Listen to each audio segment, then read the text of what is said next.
Hello, everyone. Welcome to this very special episode of Beyond the Barclay with me, Jez Davies. I'm, of course, joined with my illustrious co-host, Morgan Hewitt. Hi, Morgan. How are you?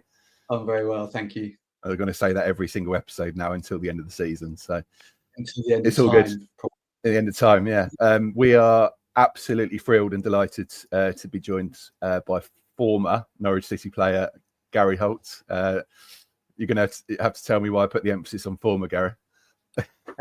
Well, first and foremost, thanks for having me, and good morning. No, not at all. Thanks for coming on. Former, I like former better than ex. Ex makes you feel old and as if like you were shite as a footballer. ex footballer. It seems like, well, yeah, I see. I was ex good or before I was. So former footballer sounds a wee bit better for me rather than ex. So you certainly always get a wee bit hum with that.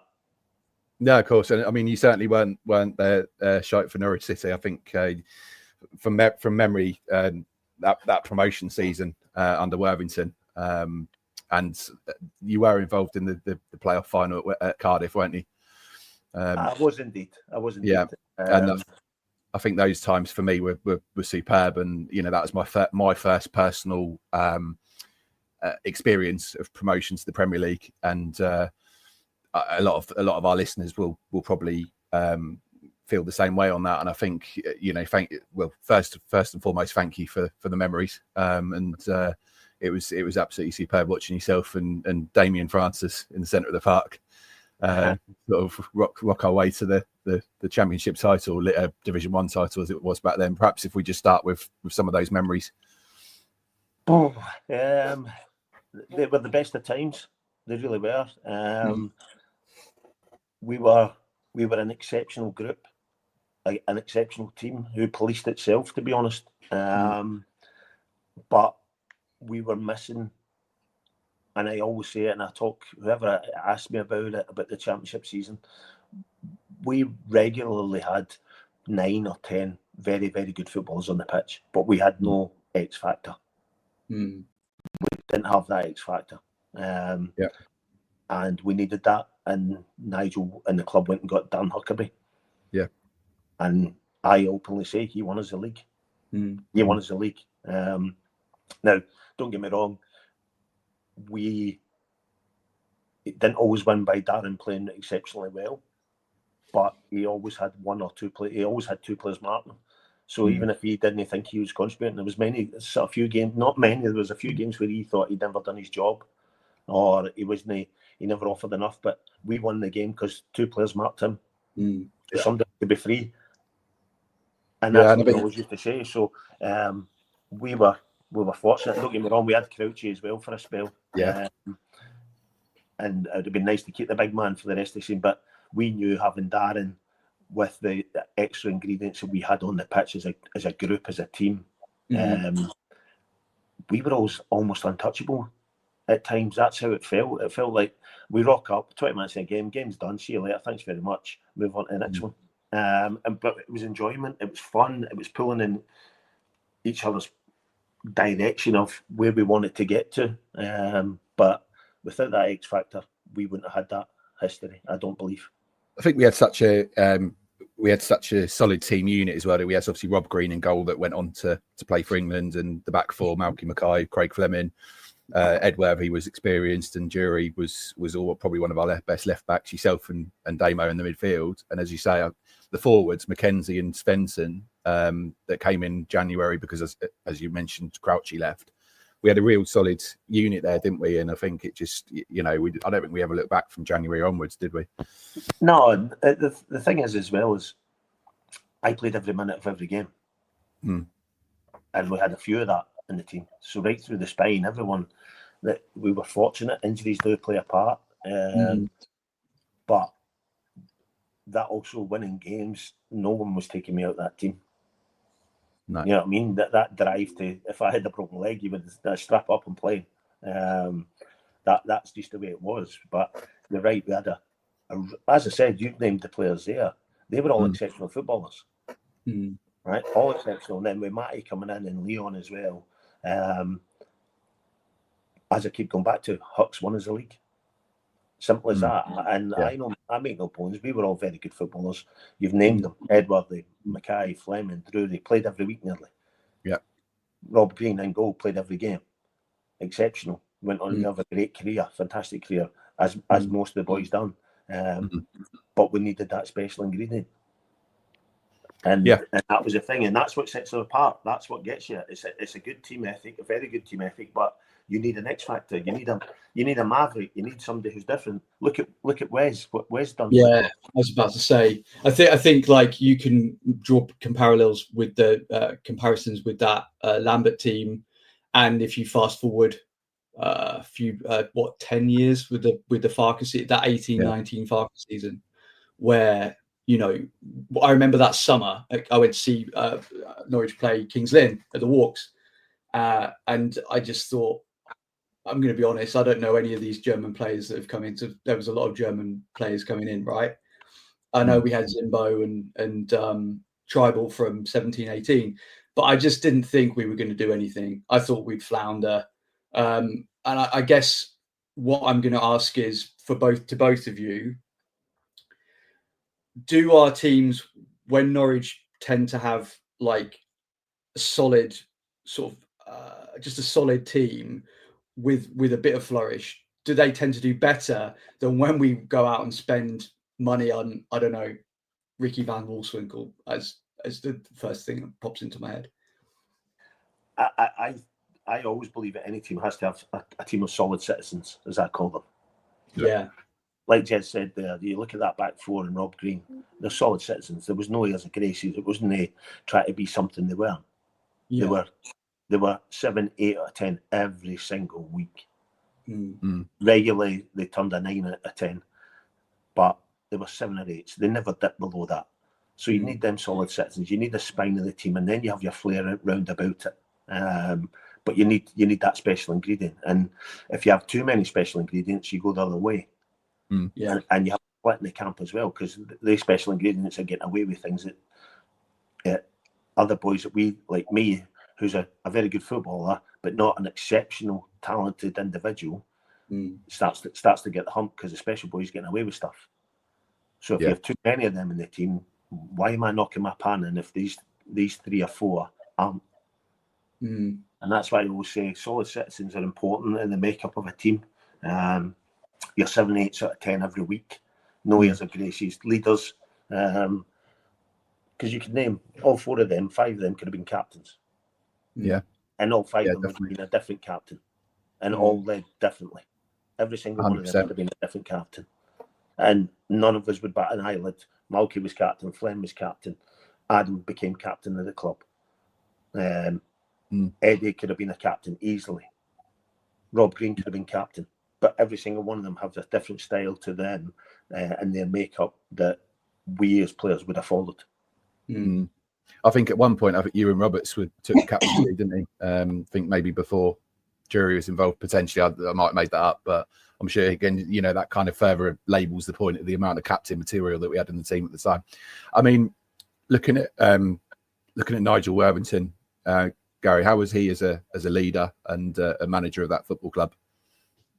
If you're able to comment, of course. Oh, no, I can comment. I always want to be open and honest in these things, Jess, as I said before. And Nigel was phenomenal. Really, really phenomenal. Phenomenal for me, first and foremost. He chased me predominantly to come and sign for the club when he first took over. There's a funny story. I was out injured at the time at Kilmarnock. And I got a phone call from my manager, Bobby Olsen, to say Kilmarnock playing Dundee United away. Norwich were coming to the game. They'd like to meet me and discuss. We've given permission. Would you come up to the game and meet them after? I was like, aye, not a problem. So I went up, took my dad up, went to Hilton in Dundee afterwards, met the chairman, who I can't remember his name, but Brian Hamilton was the manager. Right. Can't remember the chairman. Yeah, I'm trying to think who the chairman was at that point.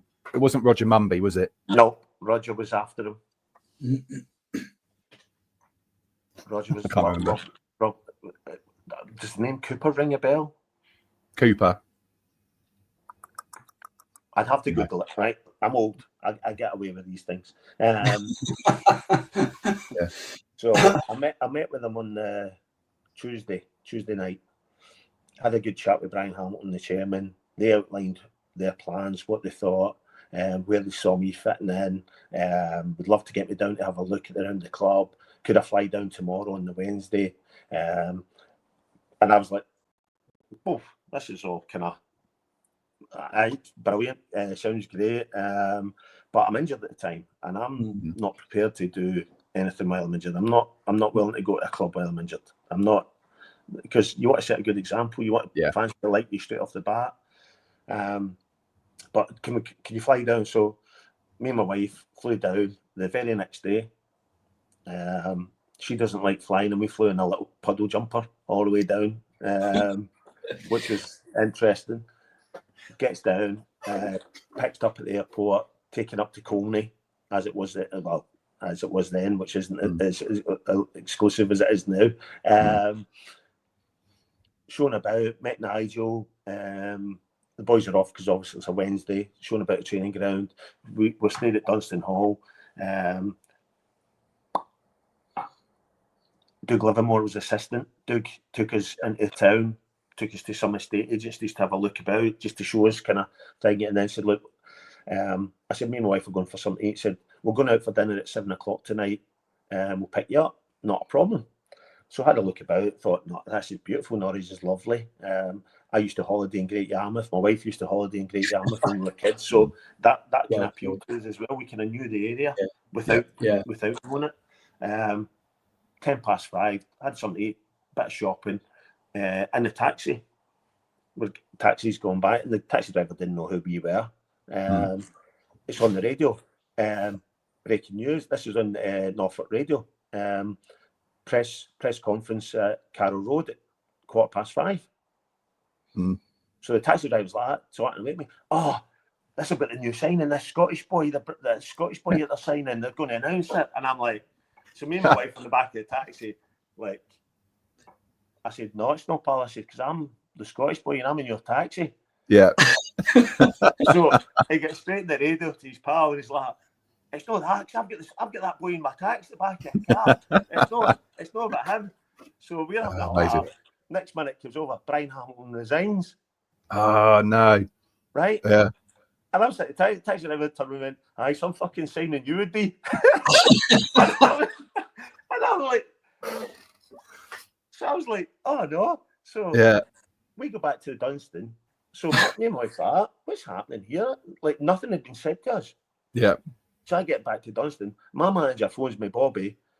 What's happening? I've just seen it in the news. I was like, Gaffer, I don't know. I said, but I'm getting picked up at 7 by Nigel.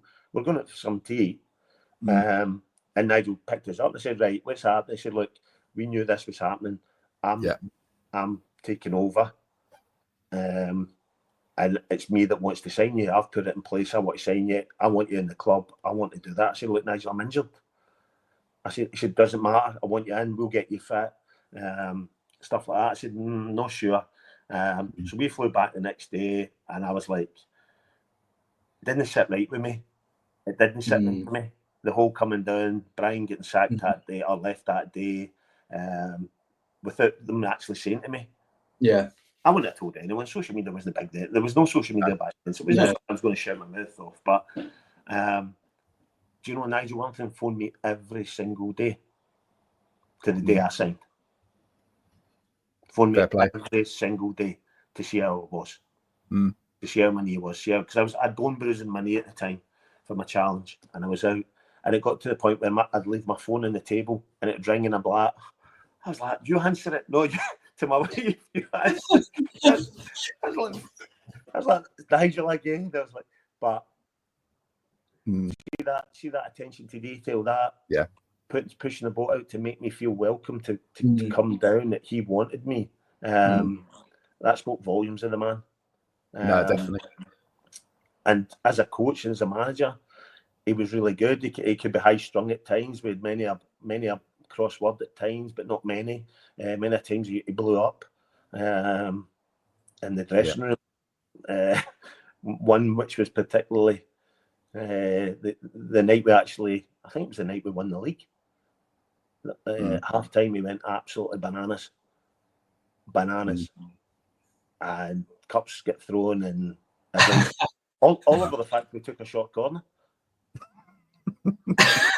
Wow. We're losing 1-0, but we took a short corner. But we had a bit of success with the corner before that, and I think he just flipped. And we're like, oh my goodness, like it was proper. And a few words were exchanged with some players, and it was full on. And we're like, but it's just his passion. He wanted it. He wanted it. He wanted it for us. But that was another funny thing, because we're like, I mean, he flipped. Like the table get thrown, the juice get thrown, the tea get thrown. Wow. Somebody went toe to toe with him, and I thought this could end up in fisticuffs. And I'm sitting there thinking, where's Doug? Because Doug was the placid, Doug Livermore, nicest man I've ever met. Yeah. Good coach, good, like chalk and cheese with Nigel. And he was the calm head, spoke nicely to you, cooled you down, explained where the gaffer was coming from. But we're like, Doug's normally the one that's like calming everything down. Like, we're like, where's Doug? This is like, so we've all traipsed back out thinking, holy shit, we better get our things out in the second half. So we're all walking at the tunnel. Doug's in the tunnel. I'm like, Doug, what's happening? Big man, West Brom are 4-0 down. League's in the bag. Don't worry about it.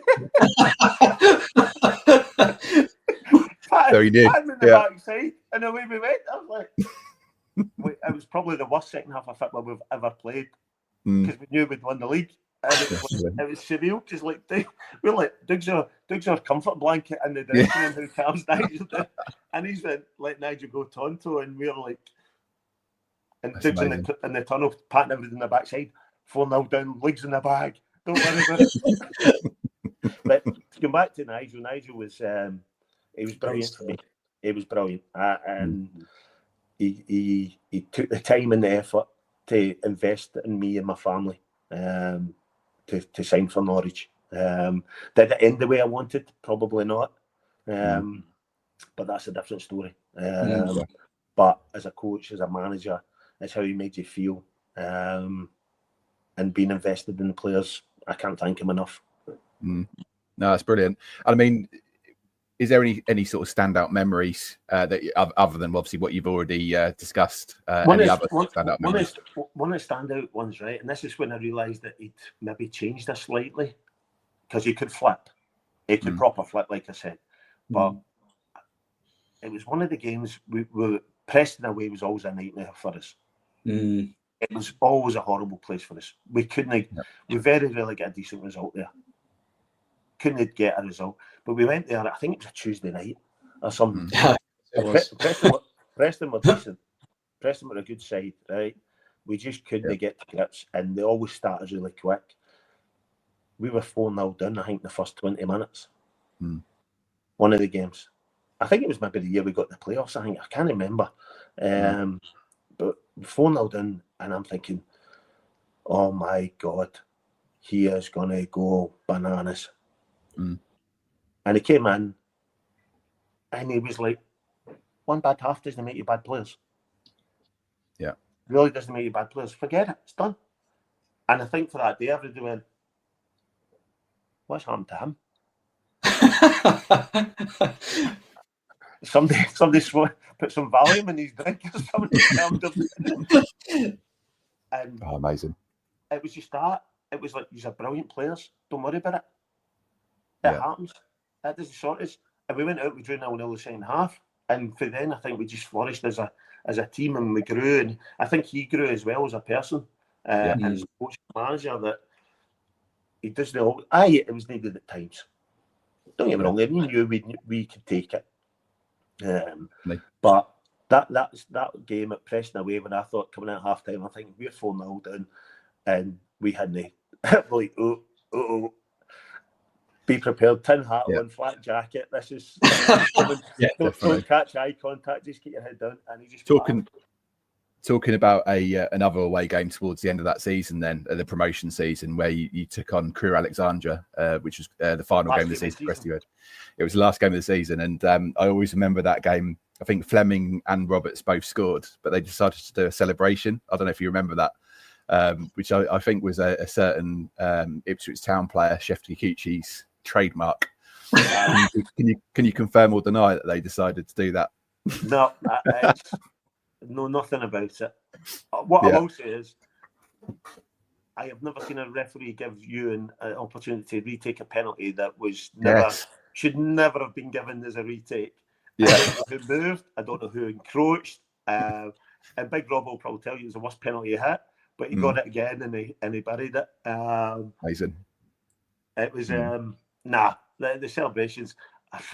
That day was a blur. That day was a blur. And to be fair, I don't actually think we played very well. I really don't. I think we were probably the poorest we've been. In fact, I'm not even sure. I think it was 3-1. I think we were 1-0. 3-1. Yeah, you went. I'm almost, because I remember that.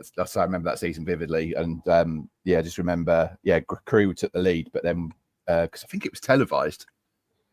Anyway, I think we then scored. Robert scored the 2 goals, and Fleming scored, but he decided to do exactly the same celebration as Roberts, as Ewan. Sorry, it was super.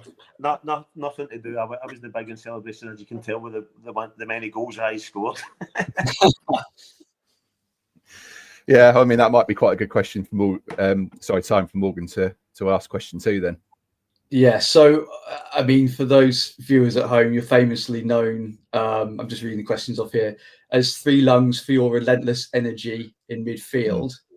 Was that a nickname you embraced, or just something you just lived up to? I don't think I lived up to it. I still embrace it. I still go by that nickname. I still at 52 years young, go out running. I still play football, and I still want to prove that I can do it. Yeah. Brilliant. And once you get a nickname and something like that, which is known for your work ethic, who am I then to not live up to that? Of course. You know what I mean? I'm very much invested with the fans that I'm just a normal guy who's living everyone else's dreams. Yeah. I learnt that as a young age. One man, he gave me a card and said, "Be prepared, you're living everyone's dreams, every young kid's dreams. So go and enjoy your dream." But the fact that they gave me that, they acknowledged it, my work ethic, and I've always said, I was a good footballer. I was, right? I hate talking about it as such, but you win the championship, you play the Premier League, you play international football. I wasn't shite, right? No matter what. Some fans will say I was. Fair enough. I know that. I wasn't the most exceptionally gifted. I won't do a trick. I'll very rarely do a trick. I'll very rarely do something that you'll go boof. But I tell you what, I'll knock my pan in for you. I'll run through a brick wall. I'll play injured for you. I'll put my head in the line and get stitches for you. Simple as that, because I'm just a normal guy who's living a dream. Yeah. And that's brilliant. And I think that's, we're going to talk about your coaching career a little bit later on, but I think that must have been such a inspiration to some of those younger players at Norwich, but also the other clubs you've appeared at as well. And is that something where you've again you utilize that experience when you in your coaching career? I think so, but I think it's ingrained in me. It's work. Yeah, it's work. Yeah. It's your company work. It's a football, and you're a footballer, and it's an amazing life. It's a brilliant life, right? But it's a bubble. Yeah, it's like a different world. It's a parallel universe because it's a bubble, and even more so now because players are so well looked after. They don't have to lift a finger apart from train and play. They don't deal with any other stuff. But I wanted to get it and get across to players, and when I'm back in management or coaching, It's work. Mm. People in the crowd need to see you earning your money. People in the offices need to see you earning your money. The ground staff need to see you earning your money. So, in terms of, obviously, you're sort of talking about sort of players today having to do sort of maybe less than when you were sort of growing up playing football. Do you think like a big part of, like, I think obviously there's less pressure from having to do things, but maybe there's more pressure from a different perspective, and I'm talking about social media and that side of stuff. What's your opinion on, because obviously you've grown up in a world where like me and Jez as well, like where there was no social You're almost trying to say I'm old there, weren't you? And you backtracked well there, by the way, Morgs. Like you and like me and Jez, like you're bloody nearly half my age, probably. It's not my first rodeo, Gary.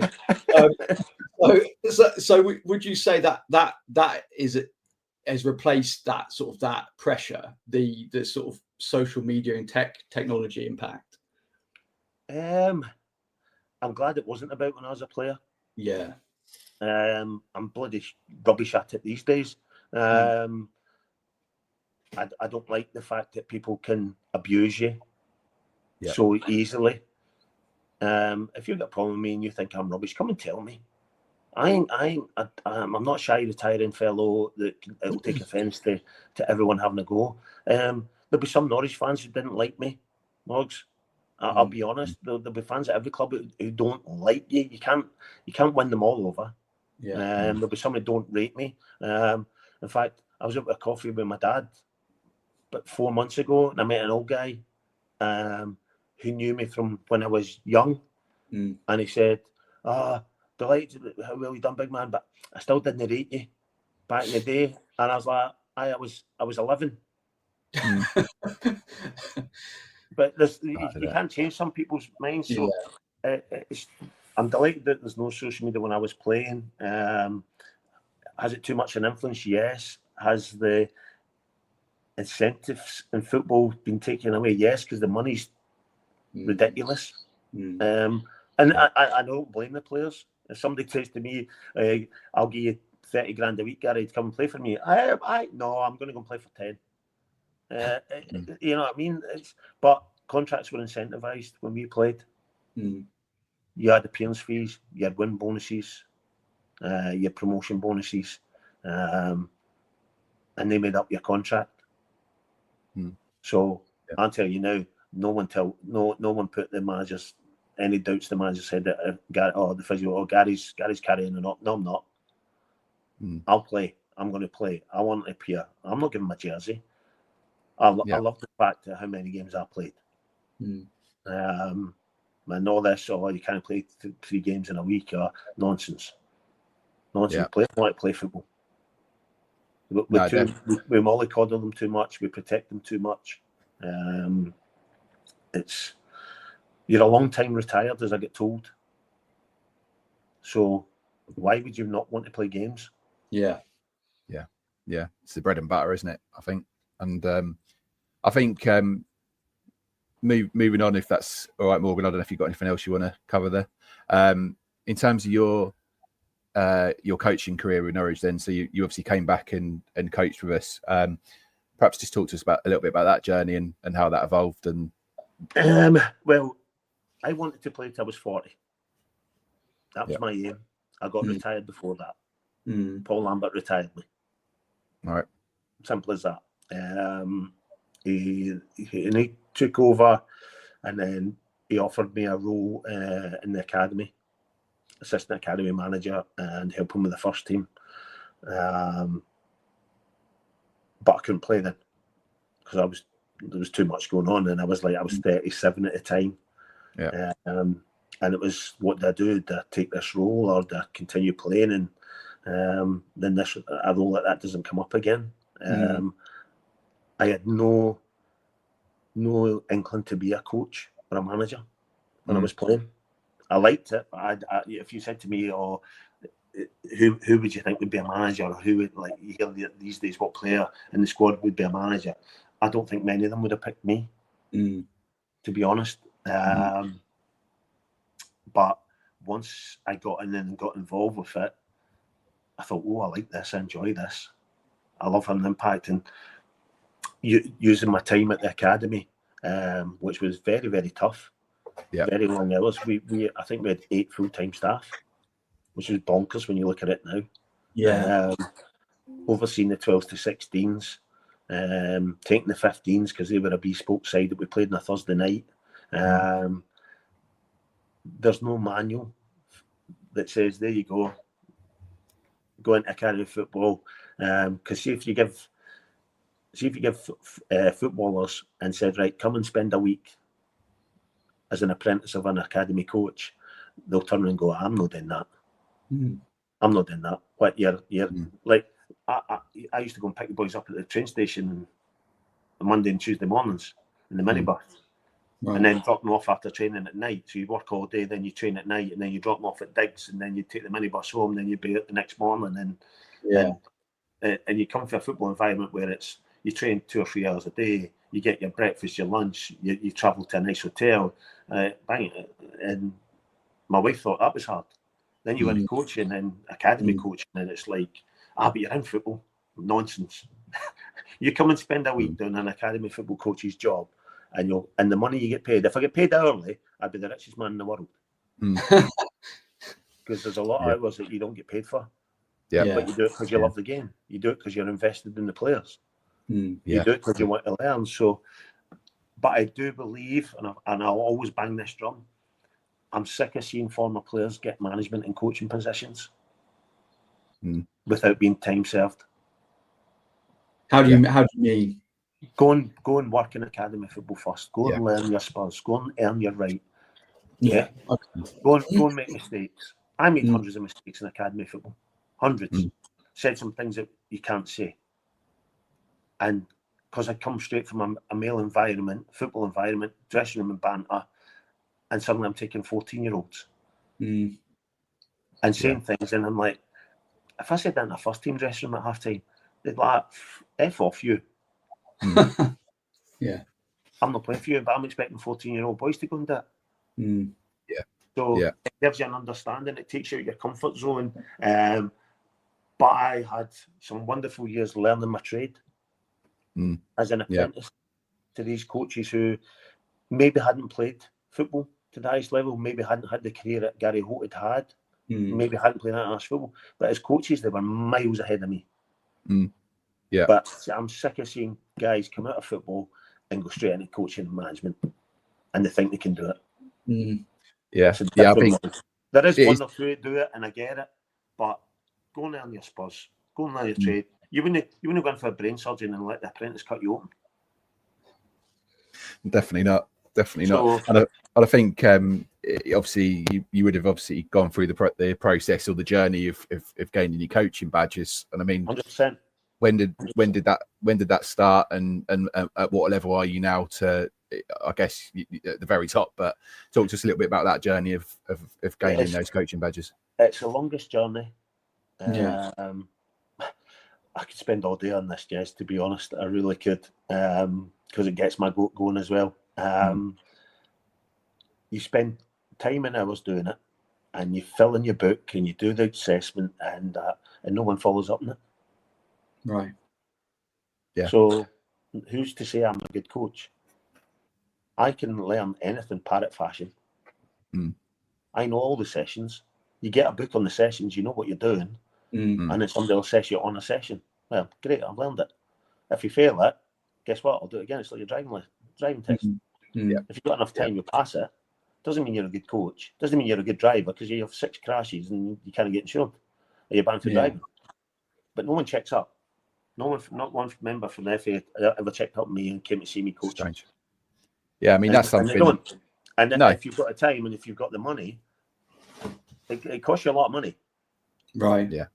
It does cost you a lot of money. And then, like, I've got my pro license, and I think all in, I was the better part of 15,000, 16,000 by the time. Wow. Okay. With travel costs and going to Spain and hotel fees and meeting up, and it's not just doing the course. But no one comes out and sees how I manage. No one comes. No one goes out. And, like as I said, so it's a thing for me. But But all I hear is, he's a really good coach. What? Because he's learned off a book or off the internet to put a session on that I could learn day after day after day, working with the players. And guess what? Assessment day, we're going to work as a midfield for defending. But I've worked at it for 8 weeks. Yeah. Doddle. Yeah. You could do it, Jez. You could do it, Moz. Put on a session in 6 weeks' time, but you work with the players 3 or 4 days a week, doing that same session. Come this assessment day, I'll come in and go, Moz is brilliant. Attention to detail. His plan, brilliant. Talking to the players, information given. Controls the group. Yeah. Now I give you something else, Moz. Attacking in the wide areas, and you go, no, you told me I was doing it. You know what I mean? So it's yeah, definitely. It takes a lot of time, a lot of energy, a lot of commitment. But I suppose it's anything. But to go through your questions, I've got all my qualifications. I've got my pro license. I've done my youth modules. I've done my B license, A license. I went to university. I've got a postgraduate diploma. Congratulations. At 50 years of age, when I started that, the last thing I did at school was when I was 16, 15 in fact. To then suddenly write an essay, somebody said, I want a 3,000 word essay with reference, and I was like, what? The last thing I wrote was an A4 bit of paper for my English exam. Seriously at your comfort zone. Yeah. Seriously at your comfort zone. Quick question on that that essay, Gary. Did you use ChatGPT, or was it all from your head? We didn't have that even then. Mine was Harvard referencing, young man. Just so you know. I know this. I know the referencing system. Yes. Jez is a fond user. See some doctor pulling me up because I forgot a bloody full stop or I was like, seriously? I'm an old man and I'm bloody doing uni. So no, I'm fully invested. I keep my licenses up to date, but I do think why bother? You know what I mean? Like I've got my pro license. You've got to keep it updated. You've got to do so many CPD hours over a 3-year period. You can do club visits. I'm like, why? Well, tell me how good I can be. No. It's a lot of it's experience as well, isn't it? And I think the frame of mind you're in that day almost as well. And I mean, perhaps sort of going back to some of your experiences at Norwich then. So in terms of the coaching, what were some of the highlights there, and perhaps any sort of stories? Coaching wise, obviously getting the playoff final, winning the playoff final. But we had a good side, and we had a really good side. And like Neil Adams brought me back, and me and Neil have a great relationship. He doesn't answer his phone these days, like, so you can put that out. But he's older than me, so he's probably complaining about his winter fuel allowance that he needs. But he was brilliant. We had a great relationship for day one. And I'm always a wee bit loath when people say Alex Neil. Alex did brilliant, right? Yeah. But he didn't take over a Norwich team in the bottom 3. You know what I mean? He took over when we were actually well placed. It might not have been all singing and dancing the way we wanted, but at the time we weren't a basket case. No. We were a good side with good players that Neil had built. So that was a shame when that happened for me. It really did kind of hurt me. But I'm a professional. It's my job. It's my work. I spoke to Neil about what happened, and he said, "Look, just get head down, get on with it." And Alex came in, and I knew Alex from our time in Scotland. But we had really good players, and they didn't need much direction. They really didn't. And that's the same as when I was a player. Nigel knew that's the team. Go and do your jobs, win the game, end of. Simple as. But we had some phenomenal players, really good players. But so it was coaching wise, it wasn't. It's not hard when it's good players. Yeah, it really isn't. It's trying to get across to them all though that you can't just focus on certain players' strengths. You've got to focus on the group. Yeah. So sometimes session like Wes would moan sometimes about possession drills and stuff like that. Mm. And I'm like, but we can't just put on things for just you, Wes, to get your juices going. You have to cater for the mass sometimes, and not just Wes, but there's other players like Dan Huckabee. Dan Huckabee hated possession, and I hated Dan Huckabee in my team in possession because he wasn't going to run about, he wasn't going to get tackled, he wasn't going to tackle MD. So you're a man down. So just picking up there, Gary. So Wembley, sort of just talk us through what you were going to relay a story to us. Yeah. I felt, and I think the players felt, and everyone in that bus going to that game, we were untouchable. Right. That day. Yeah. We really were. I think they were a wee bit, maybe too blasé. They beat us. They beat us twice. Yeah. We stayed right opposite Wembley. Yeah. Right. And the bus journey from our hotel to the ground, why the bus driver decided to take us through the Middlesbrough fans, I have no idea. The amount of beer cans that get thrown at the bus, the amount of abuse that get thrown at the bus, I think that took the edge off for us because everybody just busted laughing. There was a guy like stuck his bare ass at the bus. Sounds like Middlesbrough fans. There's beer cans get thrown, and Frankie McAvoy stood up at one point, and he was raging. And Alec went, "What are you doing?" He's like, "It's a disgrace." I'm like, "What? You going to go out and fight them all?" He's like, "Sit down." Yeah. But then we got into Wembley, and that took the edge off. Everybody just buckled on the bus. It was just a laugh. And Middlesbrough then had their well-documented travel journey from where they stayed. I was standing with the team sheets. I did the team sheets with the referee. No sign of Middlesbrough. We'd actually started warming up. No sign of Middlesbrough.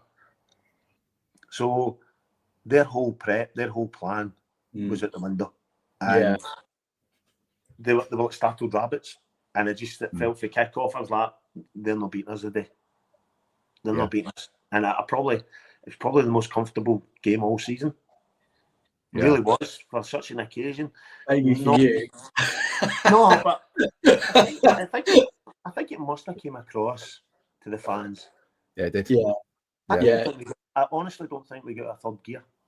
No, and I think it was two moments, wasn't it? It was the Cameron Jerome goal where he didn't even look at the goalkeeper. It was he stole it off Ayala, former Norwich player, obviously.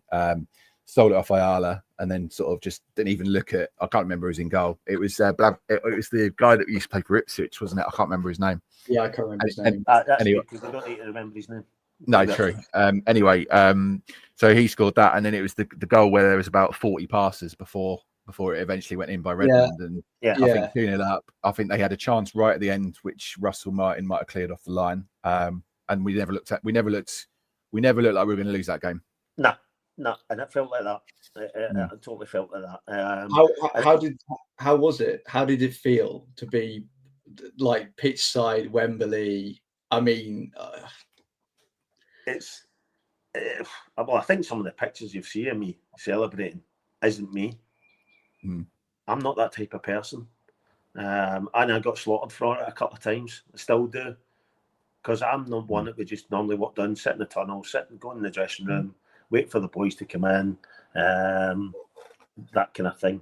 Gary, if you don't mind me interrupting, how much of that do you think was the heartbreak of Cardiff coming through? No, I think it was nothing to do with Cardiff. I think it was the Neil Adams thing had brought me down. Okay. Yep. Nearly brought me to the club, and I think that had a big effect on my whole side. Then that I was part of a journey to start with, and then I was a part of a journey that finished exceptionally well, not with the person who brought me. Of course. But Neil should take a big plaudit for what he put together. He brought the players in. Yeah. He put that squad together. Yeah, I remember. And Alex Neil gets the plaudits for it, and rightly so. No beating about the bush, rightly so. But I think a lot of the work that Neil done goes unnoticed from that year, and I think that was a big relief for me of expressing maybe too much. But no, Cardiff. That's a different story. That was a different journey. That was me as a player. This is me as a coach. So fair enough. Yeah, two different things. No, and I think as well as you mentioned Neil Adams and the work that he's done for that football club or this football club. It's phenomenal, and he must have held a lot of different positions through the years. But you're right. I think he came in at a really difficult time when Houghton got the sack. Sorry, and the games that he had towards the end of that season were pretty much unwinnable. They were killer, yeah. Fulham was the only one. Fulham was the only one. But by that point, it was done, wasn't it? And I think, you're right. Over the summer, he assembled a very good, we had some good players anyway that stayed on. But he added to it, I'm trying to think of some of the players that come in. But I think, Gary Neal, I know he was with us in the Premier League, but he's gone on to, Gary O'Neill, has gone on to have a, really good management career. And but how was he in the dressing room? Jerome, and like Cameron was excellent. Yeah, phenomenal man. If you play Cameron's strengths, he'll be an amazing tool for you in your toolbox, and that's what we've done. So he built a squad of players that were just needed fine tuning. That's all it was. Yeah, and given time. And unfortunately, Finley wasn't given the time. But like I said, you look at the two teams that came down that season; they were basket cases. Who was it again? I don't know, but I think you need to look back. But I think one of them maybe went double relegation. Was it Sunderland? Might have been. I'm not sure. No, Sunderland. It was around that time. No, I can't remember. No, because Sunderland won the Prem because we went back up and played them that next year. Oh, of course. Yeah. That's right. I can't remember, but the two teams that came down were nowhere. Yeah, had this. Neil was under this immense pressure of we need to win every single game. And I'm like, when was that ever a thing at Norwich that we had to win every game? I never had it as a player. We wanted to win every game, but I just felt that going back to the point is what Neil has done for the club, what he's still doing for the club. He can answer his phone more often. He doesn't forget that he's not that special. It doesn't, but like I said, he's maybe not topped his credit up, or he's willing to feel allowed because he's an old man now. But I wanted to get across that him bringing me back first and foremost, I can't thank him enough for. And then the work he done and is still doing is brilliant. Yeah, no, 100%. And I think we saw him in one of the most recent videos that the club put out. I think it was when Liam Manning was shown around Coney, and what a club representative to have someone like Neil Adams that's been at the club for 30 years, and he's able to show him around a facility that he's proud of, and perhaps he's had an involvement in moulding as well at Colney. So no, I completely agree. And I mean, in terms of this is Morgan's question. So Morgan, I'll hand over to you for question 4. So what do you think? I mean, we're still sort of in that realm of your coaching and that season. What do you think set that squad apart from others you've been involved with? Just the fact that this is the game plan. This is what we're going to do. Go and do it. And like you said, solid citizens throughout the team. They really did. John Ruddy in goal, Russell Martin at the back, Johnny Howson, Wes Houlihan, Cameron Jerome. You know what I mean? And everyone else round about it. Nathan Redmond was superb. Bradley Johnson. Bradley Johnson tucked in on the left. Johnny Howson was a Rolls Royce, absolute Rolls Royce of a footballer. But you just had solid citizens throughout the team with your X factors of Wes. Nathan Redmond could produce stuff, but the sleeves rolled up. Bradley, Johnny Howson, Russell, Jerome, John Ruddy, and then this is like we went Blackburn away one of the nights that towards the end of the season. It was horrendous. I think it was the Tuesday game, and it was the worst game of football. The pitch was horrendous. The weather was horrendous, and Bradley smacked one in for about 30 yards as he did. I remember it. It was a great goal. Aye, but without them solid, we wouldn't have won that game. Yeah. No. And you've seen recently they've not been winning games like that. No. Yeah. No, I mean, I think that's the thing in it. Well, it goes back to, I guess, Gary, the sort of, we were talking about it earlier about the sort of work ethic nature mentality and the mentality. I would say the last. I mean, I don't want to labour the point of the last season. I don't want to go over it again, Jez. But the last 5 months, I didn't see any of that. No. Towards the end of the end of Hoff's tenure, I didn't see any of that. Didn't see any fight at all. I've not seen it in a while, to be honest. And I'm watching from afar at the minute. I've not seen it. I see us as a nice club again. Yeah. A nice club and a nice city. But who's caring? Yeah. Do they care for the club? We all cared for the club. That's maybe the difference. And I think that's some of the work they've done in the summer transfer window so far, Gary. It's kind of like redressing that balance a little bit, because this Jakov Medic, if I pronounced his name correctly, just looks an absolute unit. He looks like he's gonna take it about 3 players out when he goes through on a slide tackle. I mean, and the goalkeeper as well looks like he's again he just looks like and they're getting players in that perhaps haven't their careers have stalled a little bit, but they've got something to prove. Yeah. So I think that might be something next season where we're looking and we're going to try and redress that kind of the balance of us being, as you say, the nice. Norwich is a fine city. It's a nice city. Yeah. Come and get 3 points if you want them. Yeah. Not. I think we need to get away from that. I think 100%. I'm going to ask a bit of a left field question here. So when you were coaching, when you went back to do the coaching role at Norwich, who would you say was the player that was most like you, and who would you say the player that is most like you in the current squad? There's no one in the current squad like me. No one. You'd say that. Absolutely none. Who was like me? Coaching wise, when I was doing the 15s, right. It's well documented, right? We won the Youth Cup. Yeah. What a side, right? But we still have, and I still have a bit of banter with Jacob Murphy and that. I speak to him regular, but Carlton Morris and people like that, because we had the 2 age groups. It's like first year's 18, second year's 18s. Murphs were 8, second years, first years were Carlton, and then people like that. And it's like in Cameron Norman, and it's like who would be the better side? Who would win?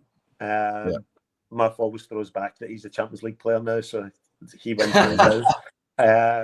Yeah, true. But we had the boy Henry Randall. Name is Bell. Young boy, he got bad injury, and that kind of ended his career. He was very similar to me, box to box. I loved him. Loved him.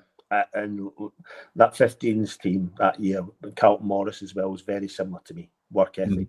Obviously scores more goals in a different position, but he has the same makeup as me. It's sleeves rolled up.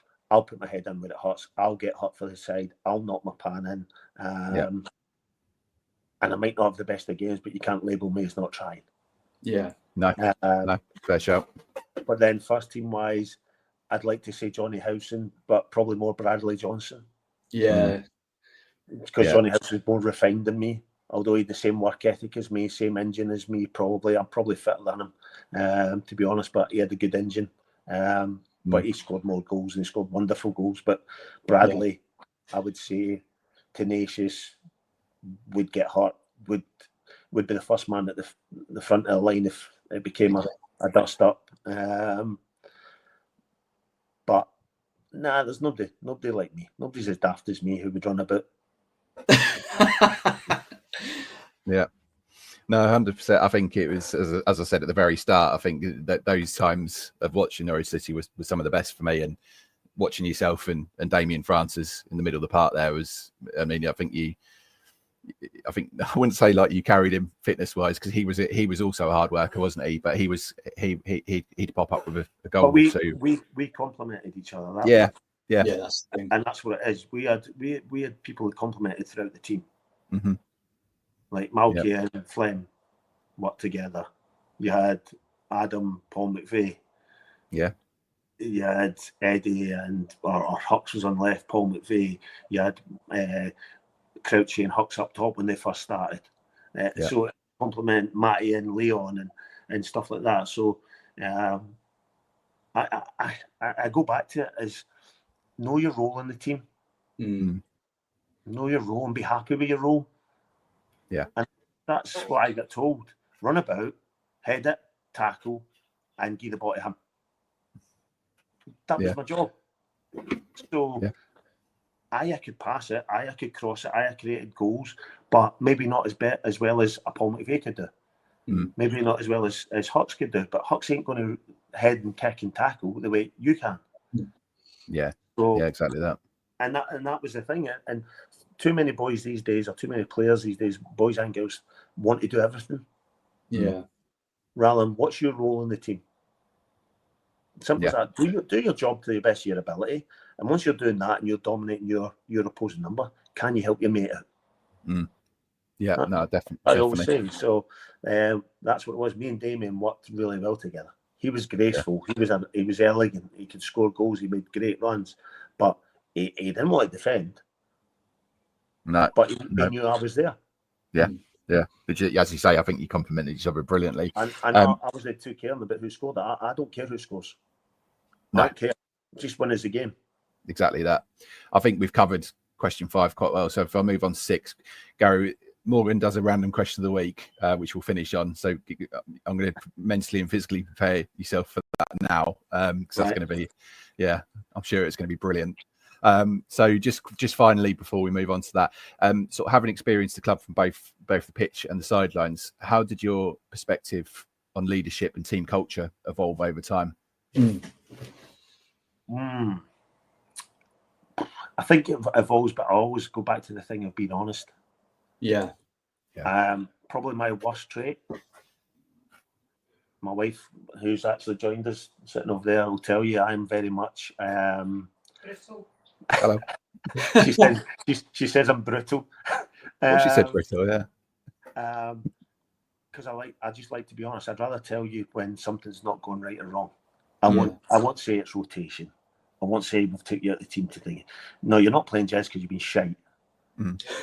Simple as that. Yeah, right. Fair. And this is the reasons why, and this is what I'm looking for. And you'll get back in the side. I'm not going to sugarcoat it. Yeah. Does that stand me in good stead? No, not all the time. But I firmly believe I'd rather be honest with players. I'm honest with people. And if you don't want me my pal because of it, not a problem.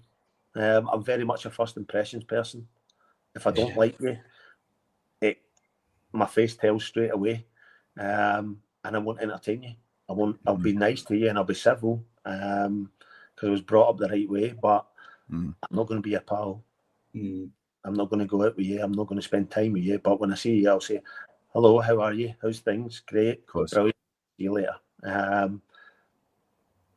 But coaching-wise, I think you take a lot of good stuff from everyone you've worked from. I always say a good coach is a good thief. Yeah, I do believe that. If Moz puts a session on and I've never seen it before, or I'll go, I quite like that. Guess what? I'll write it down and I'll say, come and do this session that Gary's created. Cheers, Moz. Thanks very much. And that's what we are. We're good thieves, right? And we just and Moz calls it the Barcelona drill, and I'll go, no, it's the Real Madrid drill, right? That's what you do. You just put a spin on it, because everyone shows you something different each day in coaching. There is. And that's what I said. People need to get away from this. He's played at the highest level. He should be the best coach. No, nonsense. Yeah. I've seen some under 11s coaches who have never kicked a ball put on some sessions that blow me away. And you've got to learn from that. But also taking the things that you learned as a player and the things that you've seen and the things that were said to you, try and not repeat them. Because I know how I felt. So I try not to take the bad things that have happened in my career and not impact them into my coaching. Like I said, you learn from mistakes. Yeah, of course. Definitely. Morgan, it's time. Do I do the chair spin? 100% you do this chair spin. Sorry about this, Gary. We are professionals. Right. Random question of the week. So do you know when I said, Moggs, do you know when I said like first impressions is important for me? Yeah. Right. I might never speak to you again. Jez thought that. and I'm still here, however many months later. As we know, all good things come in threes. De La Soul, your lungs. So on that front, who would you take? Any former Norwich player? There's two of you. There's three of you on a holiday to Blackpool. Any player, past, present. Don't forget you're going to Blackpool. Blackpool. I'd take. See, this is the thing. People say to me, like, Adam Drury was my roommate, right, for 5 years, right? Never phones me. Never phones me. Arsehole. Simple as that, right? I made him cups of tea. And I was an older guy, by the way, and I made him cups of tea every Friday night when we stayed away. So, no, he's not coming. But we still speak texting, by the way, just so he knows. But he's an arsehole. Tell him that for me. He doesn't pick up his phone.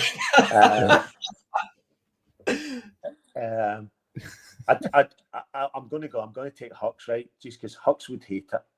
Yeah. Hux is, you've seen him. He's all on social media. I can run so far. I look $1 million. I do this. Come on, you're coming the Big Dipper with me, you that arsehole.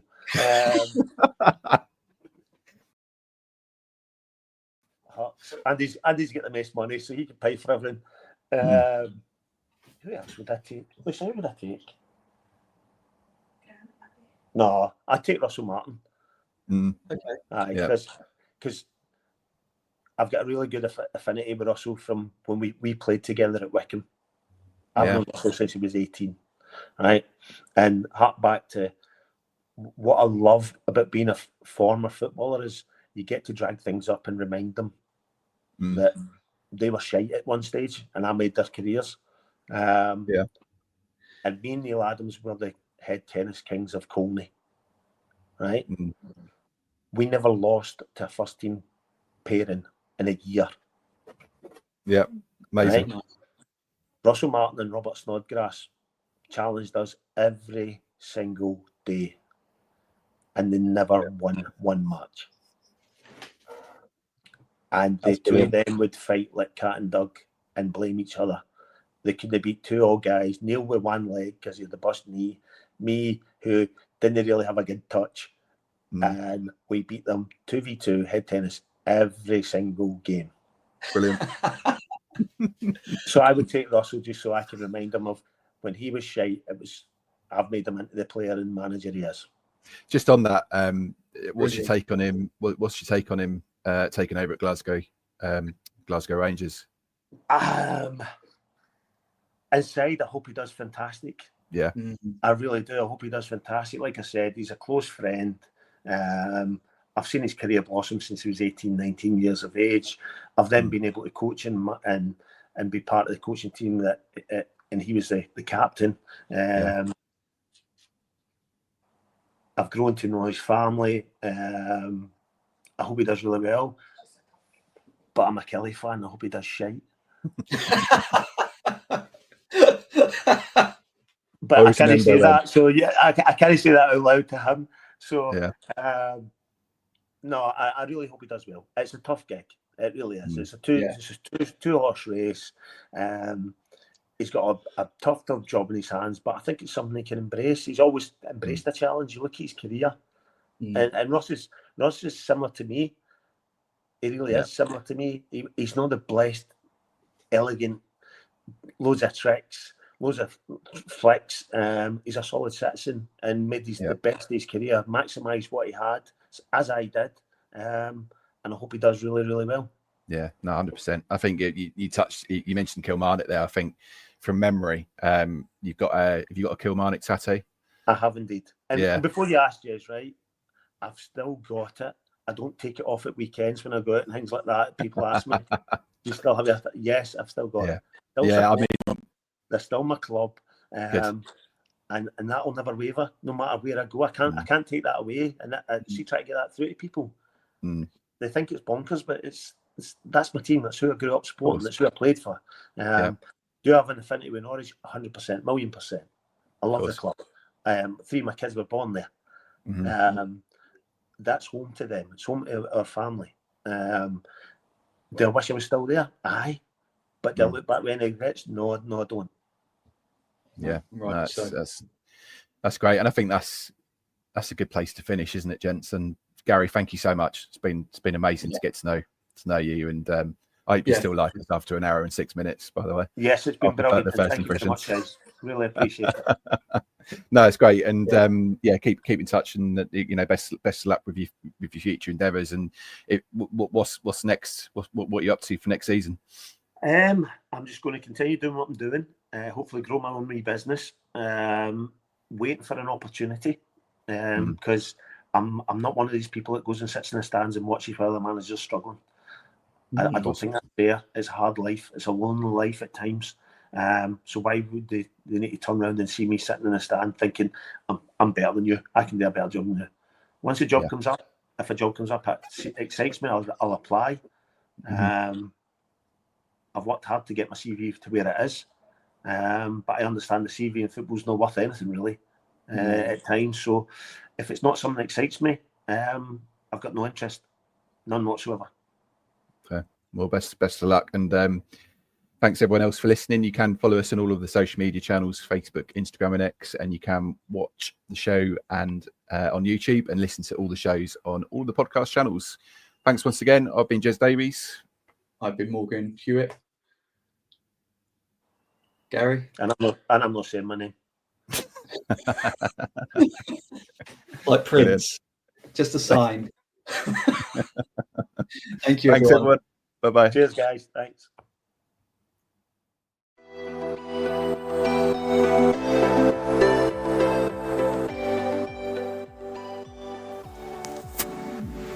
That's all for this episode of Beyond the Barclay. Thanks for listening and supporting the podcast. If you enjoyed it, be sure to follow, leave a review, and share it with fellow Norwich City fans. We'll be back soon with more insight and discussion from around Carrow Road. Until then, on the ball, City.